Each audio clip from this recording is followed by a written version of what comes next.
Yeah, we've just gotten word from our producer behind the scenes, Big Slamoo, via emoji numbers appended to the restream announcement that it's time to start, I guess. So we're going to do that now. I'm Archfield. I am here too. I'm Secret Manned. He's manned. And we're going to recap the regular season. One of the best producers in the business, Big Slamoo. We never would have known when to go if not for him. So, no, we would have. I think we would have probably just idled here and then eventually gave up and left. Is what would have happened. You were considering for waiting for a warm up for another 5 minutes after this. So Yeah. Would have never been on time without him.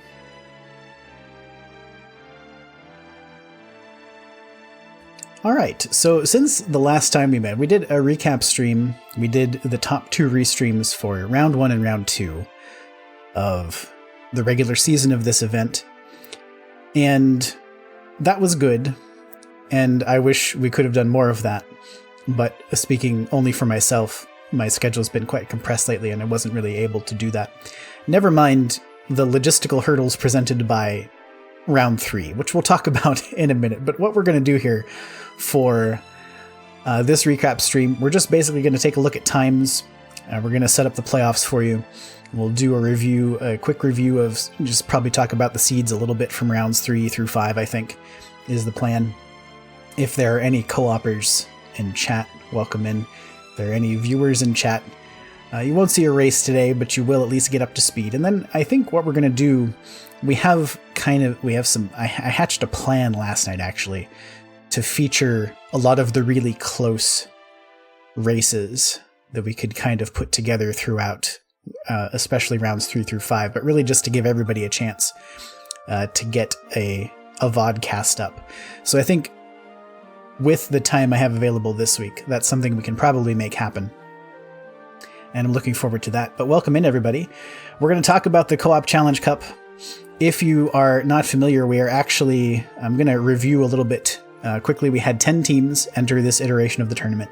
It's a little bit different than the last co-op event we did, where the flags were very consistent. This one, I guess, more closely resembles what you would think of when you think of DWR League, in the sense that there were a bunch of different flags, and some of them were probably very new to a lot of runners, using the branch of the randomizer created by Jeff, who also is in the event. But as you see here, this slide actually looks slightly different than it did for the rounds 1 and 2 stream, because we did have an entrant, a team, that did not quite, had a couple of things come up, had some emergencies, so they didn't actually have their runs and their times in for rounds 1 and 2. And that is actually the team that was the Bucket Brigade as a runner-up all the way back during the first co-op event. And that is, of course, Bismarck and Synth of Return of the Revenge of the Senile Cat's Pajamas Vocal Band 2 Electric Boogaloo. Archfield, that wasn't the same team. It had a different name. Slightly. No. Oh, you're right. Yes, no, it was actually a very slightly different name. This is Return of Revenge. It's a different iteration of the same team. But they are the same 2 people, as far as I know, unless one of them has been replaced by, say, like a clone or an alien or, something like that. I couldn't tell you for sure on that one, but it's as far as I know, the same 2 people.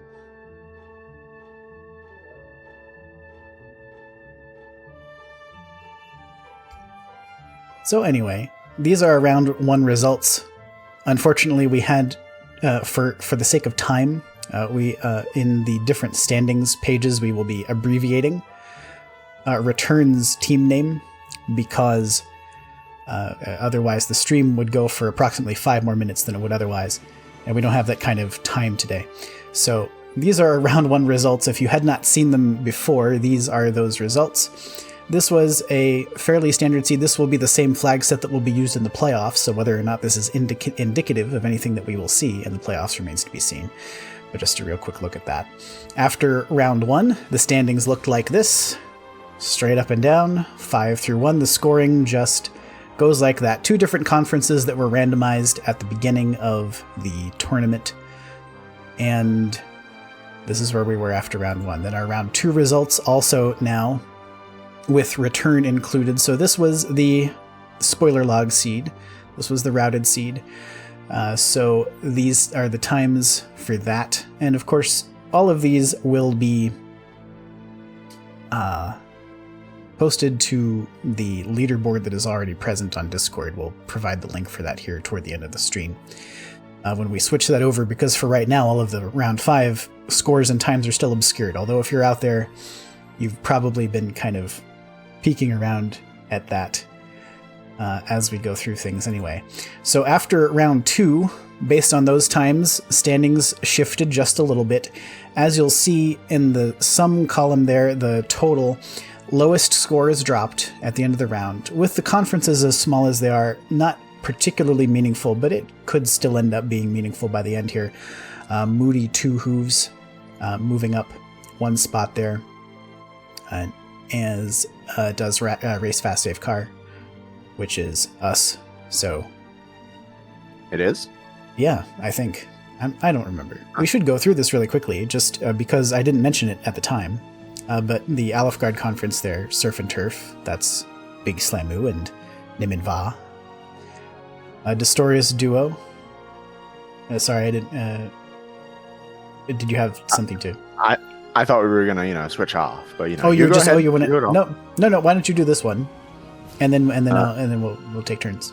The next is Destorius Duo, Destiny of a Dragon Warrior, and Artorias. And then we have Murderbat Coastlines. That's Venicus and Cyberdark.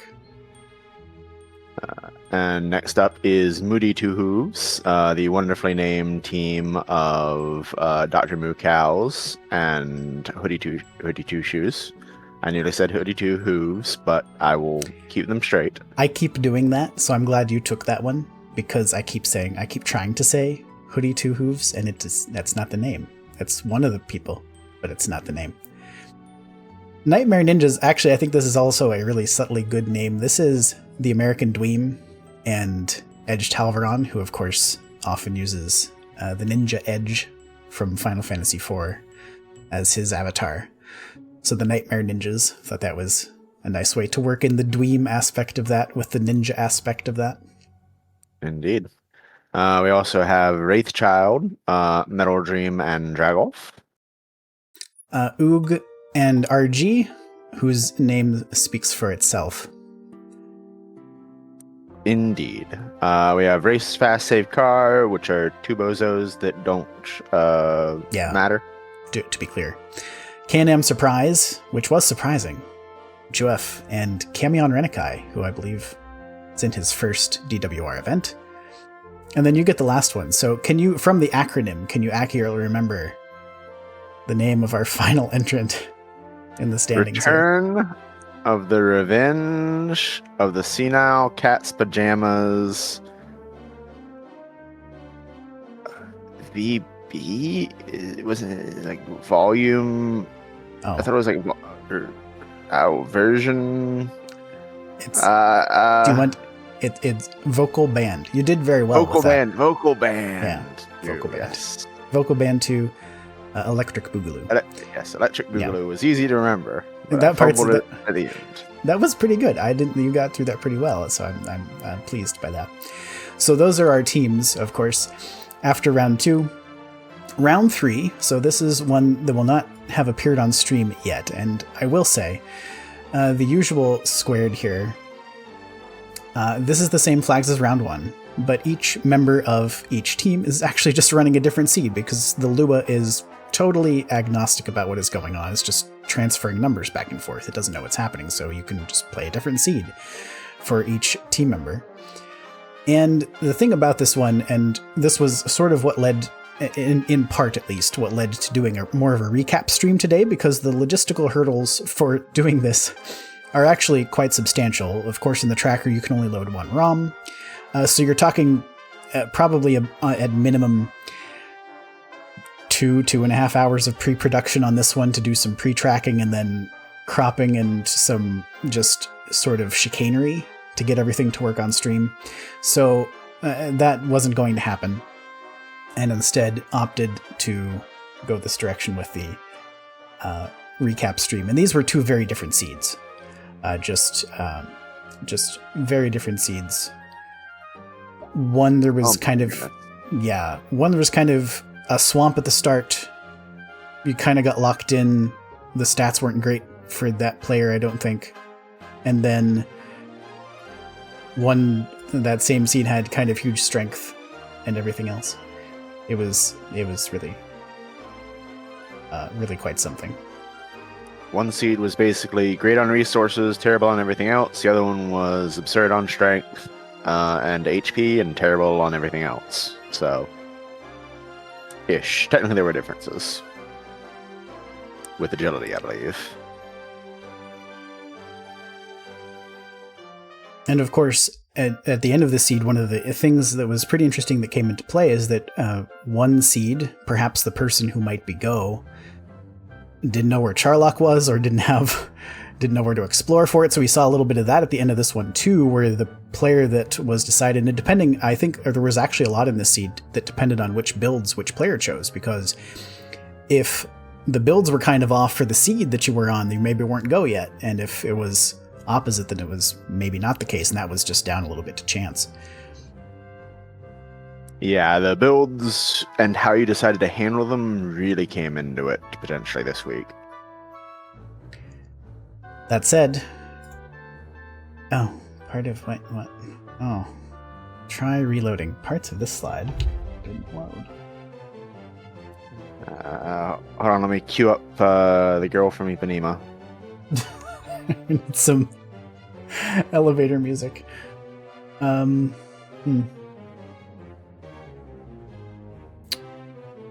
we'll see what happens. Oh, yeah, the GIF on the left didn't load. That's disappointing. I went to the trouble of doing a GIF, and it's not there. But anyway, on the left, Wraithchild, not pictured, did a 4509 on this one. That's your first place finisher. On the right, Surf and Turf, your second place finisher at 4912. I'm sure Slamu is enjoying the fact that Wraithchild didn't load. He's gonna declare he's technical victory. Yeah, he's gonna be a technical victory. He already did before I said that. I was like, you're just reading what he said from chat, but no, we were just making a joke, and it turns out that's what he did. So it's perhaps too predictable, Slamu, these days.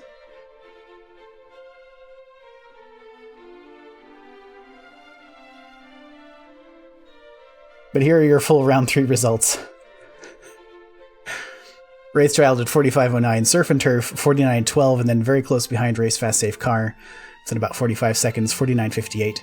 A little bit of tearing going on here, because then the next couple of racers, Moody Two Hooves and the Nightmare Ninjas, again very close, within about 20 seconds there of each other. Yeah. And same with Can-Am Surprise and Murderbat Coastlines, about 3 minutes apart, and the final 3 finishers all within a minute, or within 2 minutes, I should say.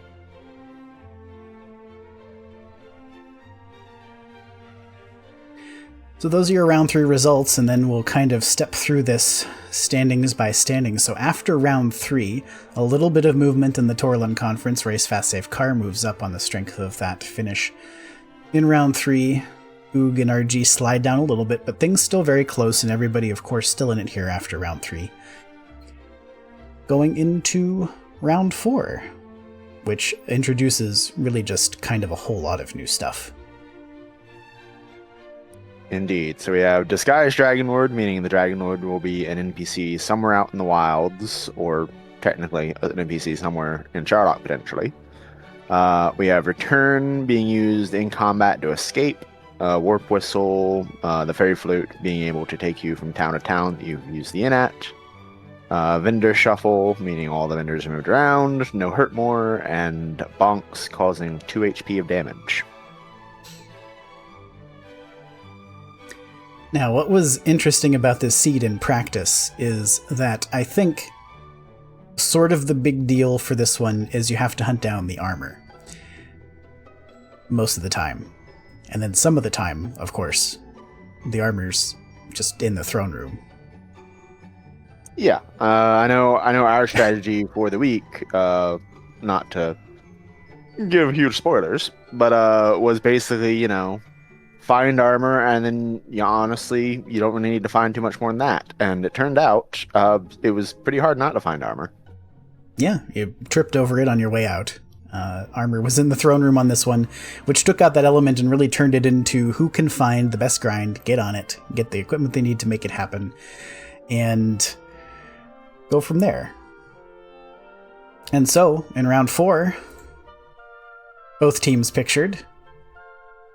Surf and Turf comes in first place. They found Cantlin and basically not a whole lot else, and that's where the Dragonlord was, one of those guards in the northeast part of town. And they got to their grind and just stayed on it. And in second place, making their first appearance this far up the leaderboard, again, your runners-up from the first co-op tournament, Return of Revenge of the Senile Cat's Pajamas Vocal Band 2 Electric Boogaloo. Synth and Bismarck coming in at 45-45.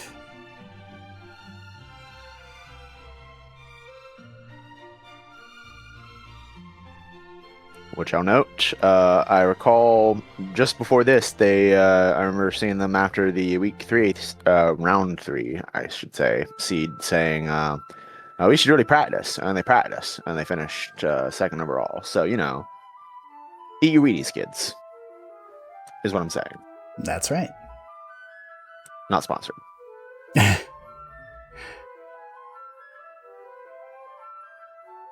Yeah, I will say, if you were able to, there was a gold grind available fairly quickly in this one. If you were able to get your hands on a silver shield, and it did open up a lot of grinding possibilities. There were some ways to go about this.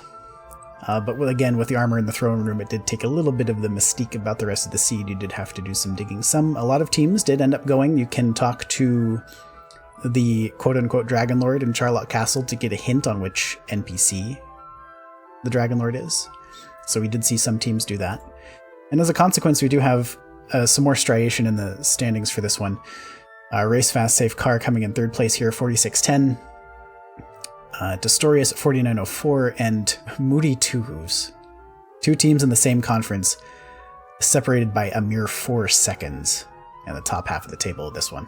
Yeah, that's I think that's actually the closest finish in the tournament, although I do believe we're going to see another close one in round 5, but I could be wrong, and it could have been in round 3, because I have the brain of a chipmunk. Wraithchild here at 57-57. Ugin RG at 59.55. The Coastlines 1 hour flat 17 seconds. And Can-Am Surprise 103.49, and the Ninjas at 116.43.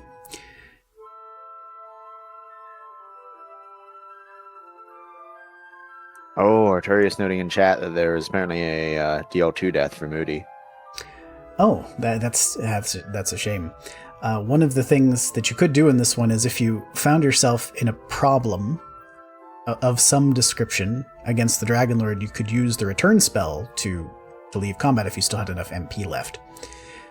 So that was kind of way out of that one, but Cantlin was close, so at least a death under normal circumstances not very costly, but it sounds like it may have been a little bit costly for Moody in this one. Your standings after round 4. Again, just one sort of small shift here in the Alfgard Conference. Moody Two Hooves moving up a spot into third place. Murderback Coastlines dropping down a spot, but only separated by a point. And so at the end of round 4, all teams still in the hunt for the playoffs, but a couple of specific things would need to happen. At the end of round 4 here, Surf and Turf and Destorius Duo have both clinched a playoff spot. Their seeding is not yet fully determined.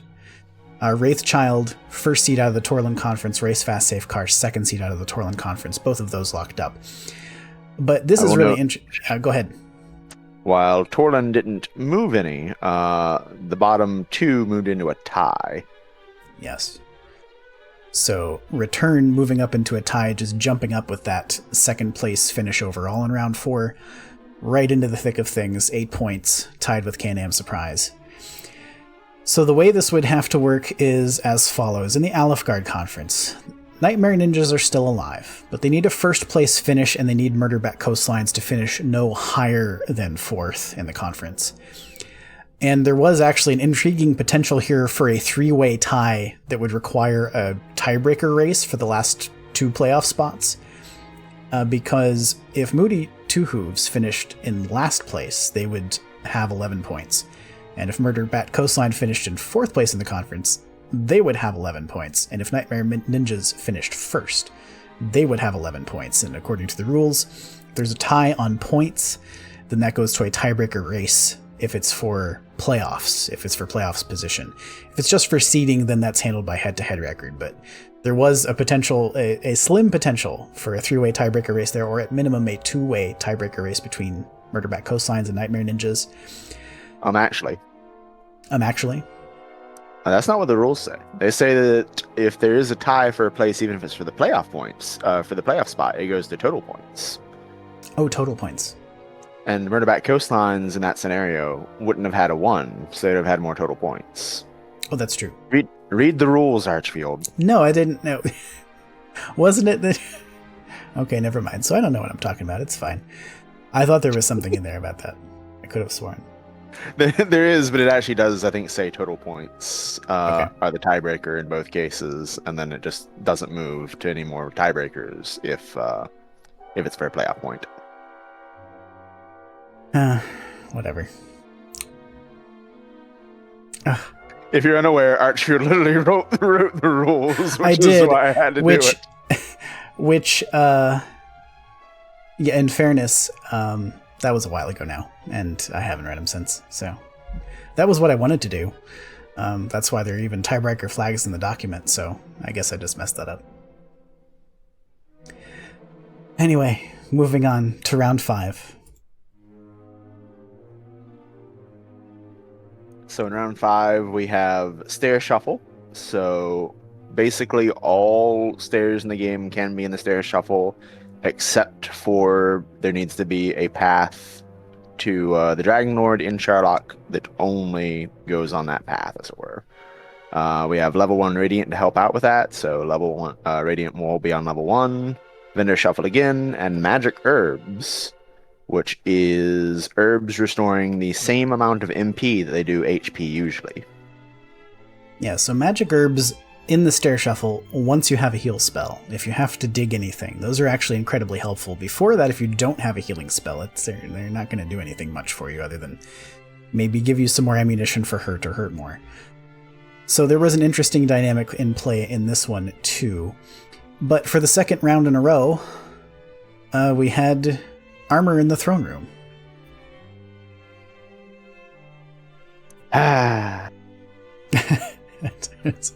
Labored sigh from man.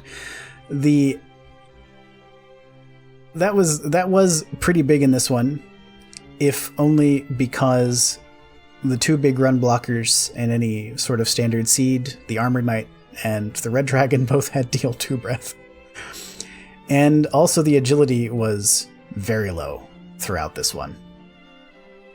My goodness, yes. It was pretty much complete garbage until very close to the end, and even then I don't think it was good. It just wasn't as bad anymore. I think it topped out at 70-ish around level 13-14.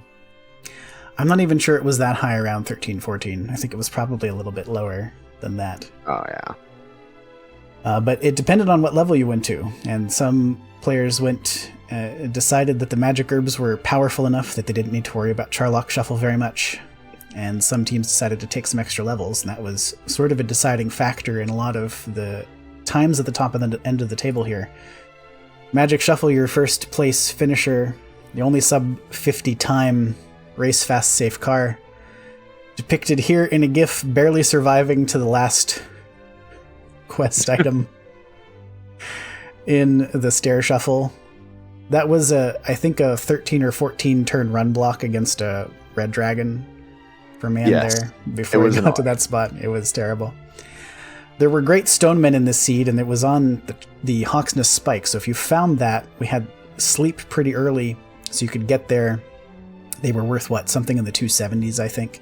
So those were definitely grindable, and the strength, I should say that we were talking about the agility being low, but the strength was also kind of bad. My goodness, yes. It made the Stoneman grind a lot more annoying than it should have been, but if you could get a gold grind going for a weapon, or if you could find sword, which I believe we didn't find, but it was apparently like a floor lower than the token chest. That helps out the grind a lot. I would like to point out something I didn't notice in the first place gift there, is that I died, and then I was so stunned by what was happening on your screen that I accidentally talked to Lorik and saved. You were trying to save me. Anyway, there were a lot of shenanigans this week. I'm sure people in chat have been talking about the kinds of things that were happening in the seed for them. But these are your round 5 results, and we did come pretty close to, I guess, not needing a tiebreaker great race, because that's not how that works. But I did come pretty close to needing some tiebreakers. That said, things did shake out in a way that the teams that were in playoff position at the end of round 4 ended up remaining in playoff position in round 5. Yeah, I think the standings technically didn't change at all between the two rounds, but they very nearly did, and it was very close. I'll also note, speaking of very close, we have the other seed that I was mentioning, Nightmare Ninjas and Oog and RG finished 12 seconds apart. Yes, a couple of very close finishes in this one. 2, again, tiered a little bit. Destorius at 54.40, Moody at 56.25, Surf and Turf an hour 41, and those 2 close times that you mentioned. Another couple of close times there, Murderback Coastlines at 114.39, Can-Am Surprise at 116.05, and I think Return got bit a little bit by the Stair Shuffle in this one. Just did not locate that last quest item in the chest until a little bit later on.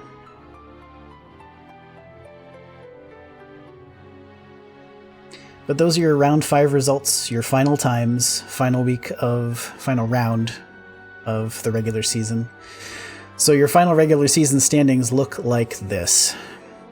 The first seed in the Alfguard Conference, Surf and Turf, tied with Destorius Duo on 18 points, but tiebreaker, as Man so astutely pointed out earlier, is head-to-head record. So Surf and Turf will take the top spot in Alfguard. Moody Two Hooves, 14 points, Murderback Coastlines 11 points, Nightmare Ninjas. Valiant effort at the end, just didn't quite get there, finishing on 9 points.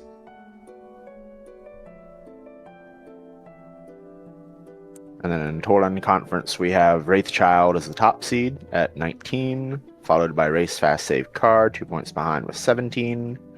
Oog and RG, third with 5 points less.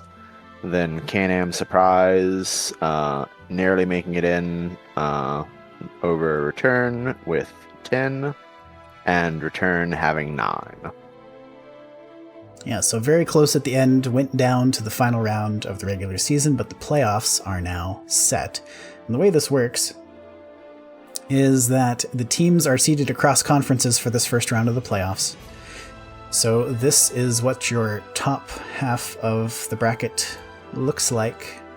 Surf and Turf will be taking on Can-Am Surprise, so Slamu and Nim versus Juef and Camion.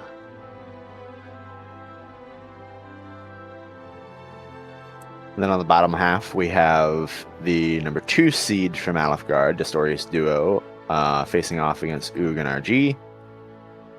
Destorius Duo being, again, Destiny and Arturius. And Oog and RG remaining Oog and RG. I've just been calling them Org. They're just org chart. That's what they are. So the winner of those 2 races will face off against each other in the semifinals. And then we have the other half of the bracket here. The top seed in the Torland Conference, Wraithchild, will face off against Murderbat Coastlines, the 4th seed out of the Alfguard Conference. No favoritism, but good luck, Vinicus. Then the 2nd seed out of the Torland Conference, Race Fast Save Car, that's us, faces off against the 3rd seed out of the Alfguard Conference, which is Moody Two Hooves. Which is going to feel bad for me if we do eliminate them. I'm honestly rooting for them.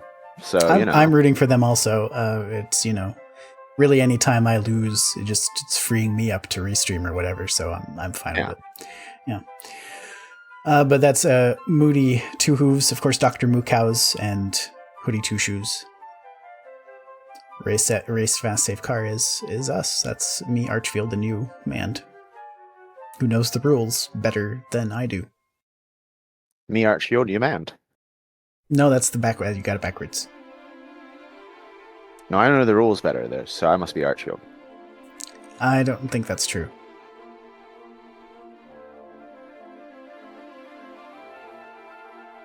Anyway, there we go. The playoffs are set. I am going to. Why don't you stall for about 30 seconds while I do some copy pasting in the standings document, and then that'll be available for everybody to see. I'll link it down here in the thing.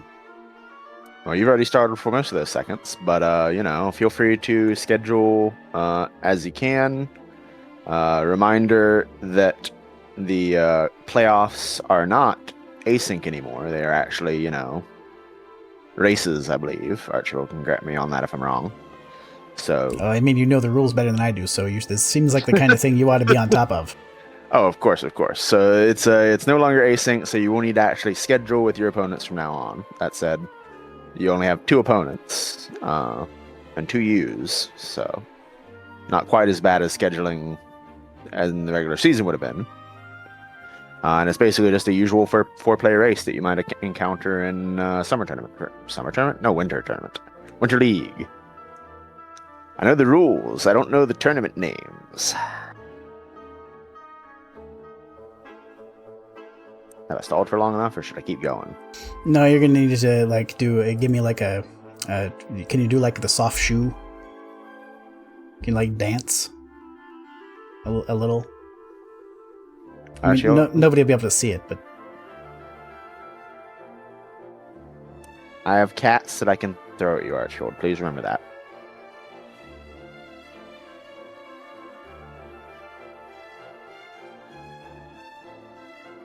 I mean, they're not my cats, but I can still throw them.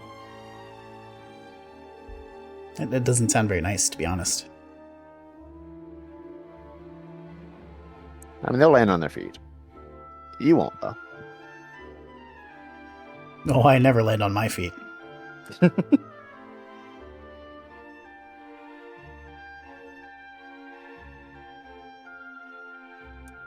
you want me to tell them about the restreaming while I'm waiting, or leaving that? Oh yeah, that's actually a good thing to talk about. Why don't you talk about that? I'm basically finished up over here, and then I can chime in a bit. So, as you may have noticed, this does not contain restreams for any of the races. Archfield's schedule has been not permitting, and I don't know how to restream.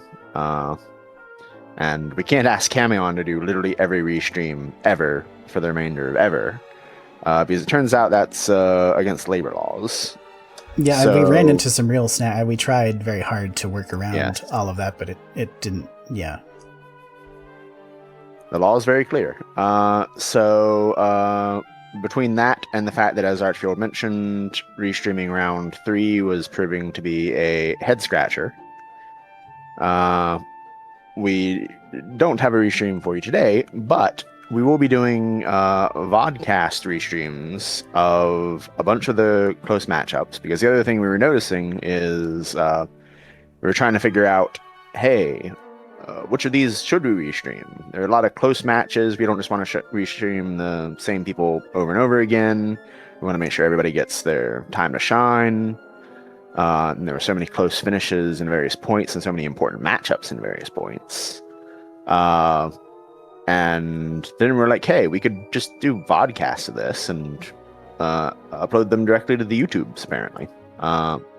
So the plan, I believe, Archfield can correct me if it has changed any, is to basically have vodcasts, I believe relatively extensive ones, upload them to YouTube playlist, and then as the tournaments go on, just make sure to shout out that tournament playlist, link it in chat, and shout out any matches that have been added to it since the last time it was shouted out.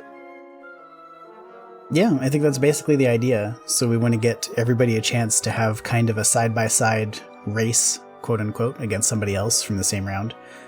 And there, as you said, we're seeing the pattern where there just every round there were a couple of really close finishes, and it would be really cool to see those in action, just with synced up and everything else. So that's a lot of pre-production stuff we can do that I can handle, generally speaking, in hours that are maybe not necessarily favorable for actually restreaming, and so it'll take some of the burden off of a live broadcast and kind of shift it and still get a lot of races out there in a way that I think will be pretty fun.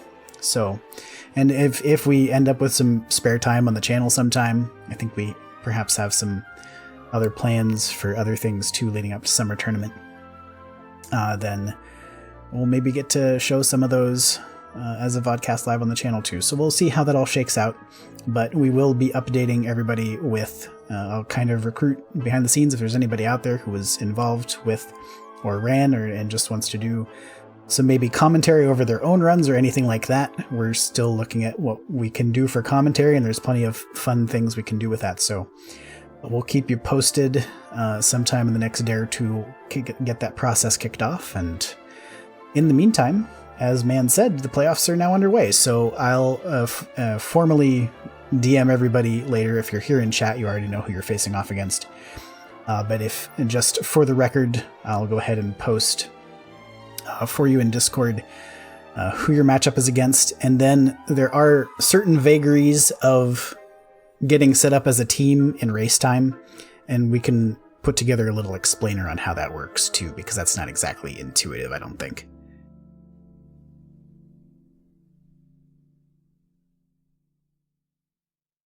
Indeed, yes. So one thing I remember off the top of my head that we have had experience for before that confused me is I forgot if you're doing a race time team race, you do still need to hit your done button.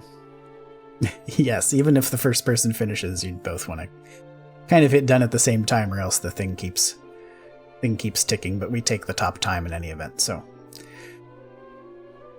there we go. Anything else? If there are any questions anybody has, feel free to put them in chat. I did post the link there that's basically the live leaderboard that we've been using throughout the tournament. I prepped what it would look like beforehand and just did a quick copy paste, so that now contains everything, has all the times from all the rounds, has the little sort of playoff bracket in there, as well as the final standings and all of the teams and all of their Twitch channels and names if you haven't done so already. It's a lot of fun to watch and play. Feel free to get in on some co-op. There are lots of instructional documents in different places, and you can find all those on the Discord. So you can head over there anytime, take a look at that.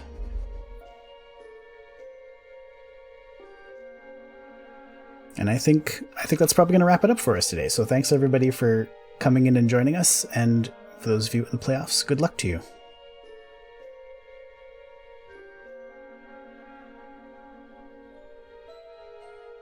Are we done now? We have to hang on. Let me check. I'm gonna put my earpiece in and check in with our producer. All right. Slamu. Yes. Yeah, we have to check with him. So Slamu, are we done? Can we go now, Slamu? Please. He's not saying anything yet. Slamu, I have a family. He's told us to keep. He wants us to keep going. It's been 83 years. Oh no, Pat Sajak is marrying Mahan. Oh, yeah. Well, we have to fill for some time, I guess. Is he drunk again? Yeah. No, I don't. Well, oh goodness, what do I can't say that on the air. You're gonna get sued or something. He doesn't. Is he? I don't think that's the thing that happens. Boy, this has gone off the rails real fast. Oh man, he didn't know what he was doing when he told us to keep filling. We should have just put on an old rerun of, I don't know, what would people watch? Welcome Back, Kotter? We put on there's a long fly ball by Castellanos.